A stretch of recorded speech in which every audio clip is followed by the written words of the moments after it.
위치 관계입니다. 자, 우리가 이제 각이라는 것을 볼 건데요. 자, 이렇게 그림을 그릴 때요. 펜을 가지고 이렇게 막 위치를 확인하죠. 그리고 또 우리가 이렇게 V를 하게 될 때 요 V 라인에서도 각도라는 게 생겨요. 또 요 팔꿈치 보이시죠? 요 팔꿈치에서도 역시 각도라는 게 생겨요. Yes, sir! 하고 인사를 할 때도요. 여기서도 역시 각도라는 게 생긴다는 것이죠. 아, 그렇다면 각도라는 것은요. 우리가 일상생활에서도 흔히 볼 수 있는 도형이다라고 할 수 있겠죠. 맞아요. 그래서 각의 유래가요. 바로 무릎의 구부림, 그리고 또 팔꿈치의 구부림, 요 팔 모양에 따라, 다리 모양에 따라서 유래가 되었다고 해요. 아, 그렇다면 우리가 일상생활에서도 쉽게 볼 수 있는 각도에 대해서 지금 얘기해 볼까 합니다. 각이라는 개념은 팔꿈치, 무릎에 그런 팔다리 모양에서 유래가 됐고요. 각이라는 것은요, 이제 수학적으로 한번 풀어볼까 해요. 아, 두 편이 한 점에서 만나 이루는 도형이다. 무슨 얘기냐고요? 자, 여기 있는 OB라는 편이요. 또 OA라는 편. 어떻게 보면 이쪽으로 뻗어나간다, 이쪽으로 뻗어나간다고 보면 사실은 반직선. 이렇게만 보면 OBOA까지만 보면 변이 되겠죠? 다시 말하면 선분 또는 직선 또는 반직선이 만나서 어디서 만나요? 한 점에서 만나요. 그래서 만나서 생기는 요 도형. 아하, 이 부분을 바로 우리는 각이라고 하는구나. 그래서 바로 한 점에서 만났습니다. 뭐가? 두 개의 직선 또는 변이 만났을 때 OA, OB로 이루어진 도형을 이 두 개가 만나서 생기는 요런 도형을 뭐라고 한다? 각이라고 한다라는 것이죠. 자, 그렇다면 이제 우리가요. 각을 이루는 두 변. 쌤, 각을 이루는 두 변이라는 것은 바로 이 부분을 말하는 것이죠. 자, 이 부분이 이렇게. 조금 벌어졌다. 많이 벌어졌다. 아주 더 많이 쭉 벌어졌다. 라고 하는 것을요. 그 벌어진 정도를 뭐라고 하냐면 각의 정도 또는 각도라고 한답니다. 그래서 봉투 열렸네. 라고 할 때 조금 벌어진 정도 그리고 많이 벌어진 정도 이렇게 벌어진 정도를 가지고 우리는 각도라고 한다는 것이죠. 자, 그렇다면 이제 각의 특징, 각도의 특징을 한번 보도록 하겠습니다. 보니까 각의 특징. 두 가지가 있어요. 사실은 이제 세 번째 같은 경우는 큰 의미는 없고요. 두 번째, 요 첫 번째와 두 번째를 잘 기억해 주시면 되는데요. 두 직선이, 좀 전에 말했죠? 두 개의 선분도 가능하고 반직선도 가능하고 또 두 개의 직선도 가능해요. 어쨌든 고든선이라는 것이 의미가 있다. 고든선이 한 점에서 만나야 한다라는 것이죠. 또한 두 선이 한 점, 두 선, 한 점, 이거 좋은데요. 만난다라는 것이 바로 포인트다라는 것이죠. 그러니까 1번은 라는 것이 바로 포인트고 2번에서는 만난다라는 것이 포인트다라는 것이죠.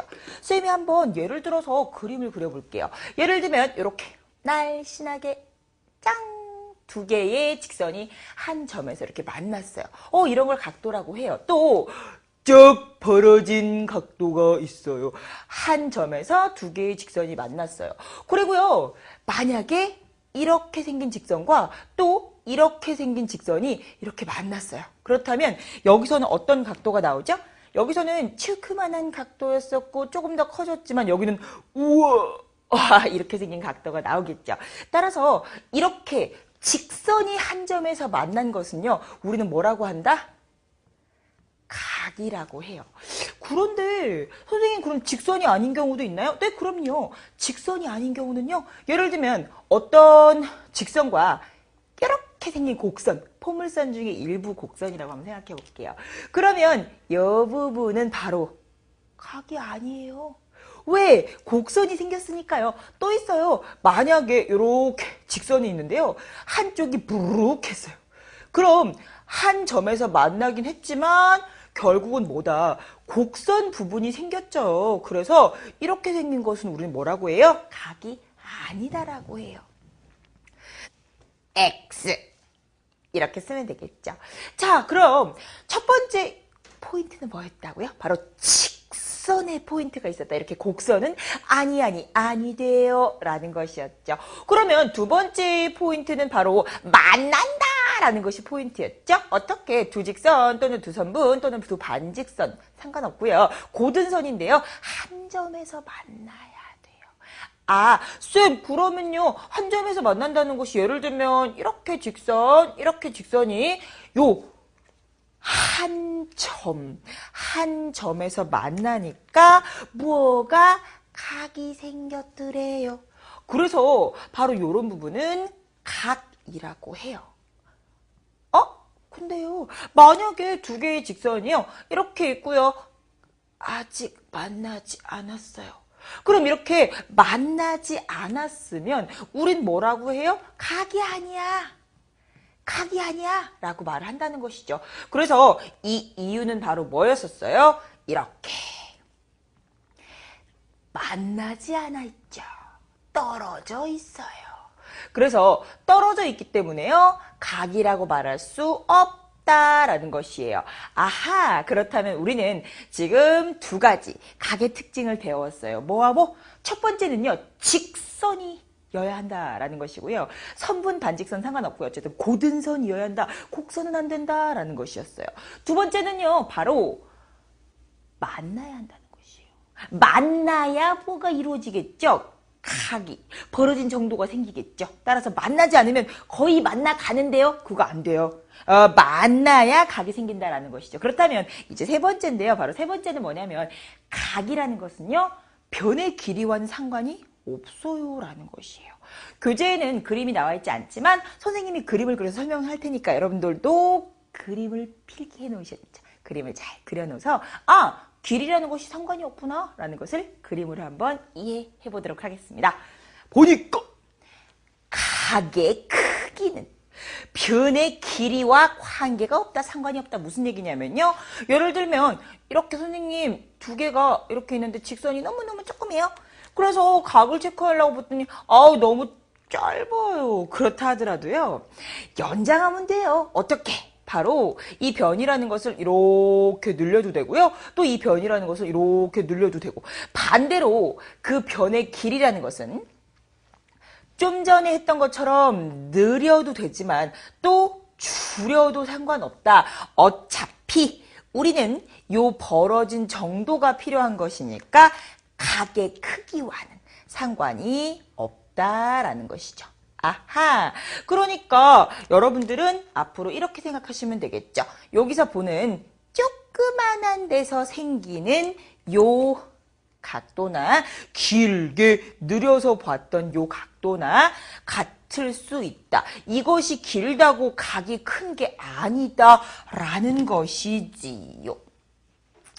그렇다면 바로 이번에는 각의 단위에 대해서 한번 볼게요. 선생님, 각이 크다, 작다, 많이 벌어졌다, 조금 벌어졌다 라는 것을요, 뭘로 표현을 해야 되냐면 바로 각의 단위, 도로 표현을 해요. 돈 아니고요. 이거 돈 아니고요. 바로 오른쪽 위에, 글자 오른쪽 위에 조그만하게 동그라미를 쳐서 우리가 도라는 기호를 쓰게 돼요. 근데 그게 어디서 나왔냐면요, 고대 바빌로니아 시대, 아주 먼 옛날의 얘기예요. 그래서 그때 사람들이요, 1년을 360일이라고 생각을 했고, 그 360일 동안 바로 지구가 태양 주위를 한 바퀴 돈다, 1년 동안에 한 바퀴 돈다를 우리는 공전이라고 했거든요. 그래서 바로 360일을 기준으로 봤고요. 그래서 360도라고 했어요. 한 바퀴 도는 원을 바로 360도 기준으로 본 것이죠.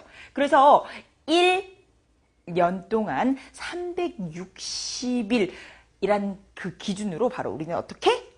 이렇게 원의 중심을 바로 360도로 정했대요. 360 단위를요, 오른쪽 끝에다가 조그맣게 동그라미를 써요. 그리고 읽을 때는 도라고 읽어요. 선생님 그러면 바로 360등분, 원이라는 것을 360등분해서 그중 하나를 뭐라고? 1도라고 했고요. 읽을 때는 1도라고 읽으시면 돼요. 아, 그래서 이것이 바로 각의 기본 단위구나. 그렇다면 각의 작은 눈금 한 칸.